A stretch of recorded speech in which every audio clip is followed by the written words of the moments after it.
Yummy, yummy, yummy, yummy. Cooking time! Gawa tayo ngayon ng chicken garlic. Garlic chicken, parang ganun. Tapos yung garlic, iniwa ko na, onions, tapos chili. Konti lang guys yung chilies ko kasi baka hindi kaya ninihabi yung maanghang. Pero pag mamaya, pag naluto na, titikman ko siya kung maanghang ba hindi. Pero kung hindi, dadagdagan ko. O siya, magluto na tayo guys. Guys, nilagay ko yung garlic. Hindi ko na nabidyo ang paglagay ko kasi nahirapan ako guys. Hindi ako nagdala ng tripod. Yan, gisahin natin hanggang maging brown siya. So, ito na rin pala guys, yung garlic, yung onions at saka chilies. Mamaya dagdagan natin ito pag hindi masyadong lang. Gigisa-gisahin lang natin. Ganyan. Guys, tinikman ko sobrang anghang. Ilagay na natin yung manok guys. Mamaya na natin to siya gawin brown yung pag maluto na siya. Ilagay na natin yung manok tapos i-mix natin yan para pumasok yung garlic, yung onions. Tapos lulutuin ko siya sa mahinang apoy. Ayun na siya guys, ganyan pa lang siya, hindi pa siya brown. Tatakpan ko muna siya. Tapos lulutuin ko sa mahinang apoy. Tingnan nyo mamaya guys hanggang matapos. Lagyan pala natin ng konting soy sauce guys. Ganyan lang siya kadami.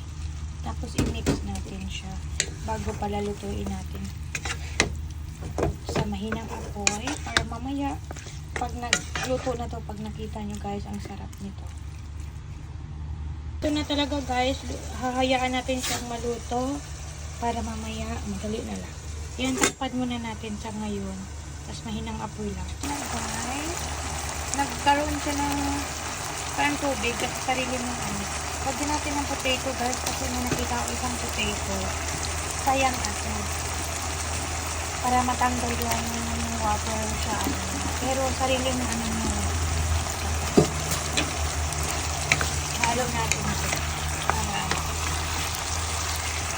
mas masarapin ang potato na garlic flavor. Ganyan natin siya. Tapos lalakasan ko lang yung apoy niya para matuyo na siya. Para maging masarap na niya. Ganyan. Sarap na niya guys. Kahit tinikman ko.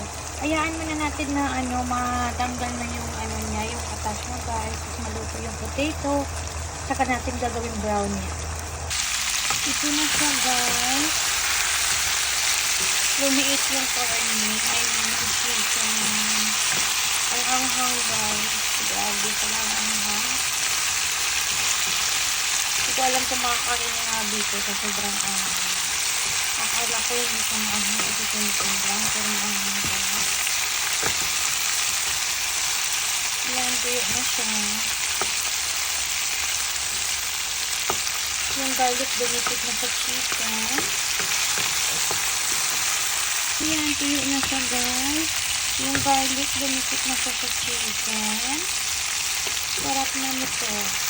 Ang sarap nito pampulot. At saka ulam.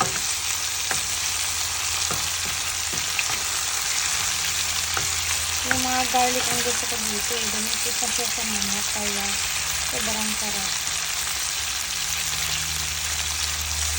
Kaso lang anghang guys. Atching na naman sinabi nito lang. Luto na. Super yummy.